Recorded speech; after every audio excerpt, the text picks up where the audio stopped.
Job প্রস্তুতির সবচেয়ে গুরুত্বপূর্ণ একটি টপিক হচ্ছে সন্ধি।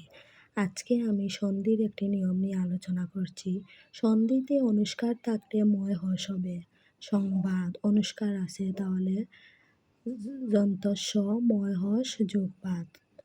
প্রিয়ংবদা অনুষ্কার আছে তাহলে ময় হর্ষ হবে। প্রিয় ময় হর্ষ যোগ বাদ। সংকীর্ণ অনুষ্কার আছে তাহলে ময় হর্ষ হবে সম হর্ষ যোগ কীর্ণ। আমি এখন আপনাদের বিগত পরীক্ষায় আসা কয়েকটি প্রশ্ন দেখাচ্ছি। সংসার অনুষ্কার আছে তাহলে ময় হর্ষ হবে সম হর্ষ যোগ সার। সংবিধান অনুষ্কার আছে তাহলে ময় হর্ষ হবে সম হর্ষ যোগ বিধান। দংশন অনুষ্কার আছে তাহলে ময় হর্ষ হবে দম হর্ষ যোগ সন। উত্তরে আপনারা দেখতে পাচ্ছেন ক নাম্বার উত্তর।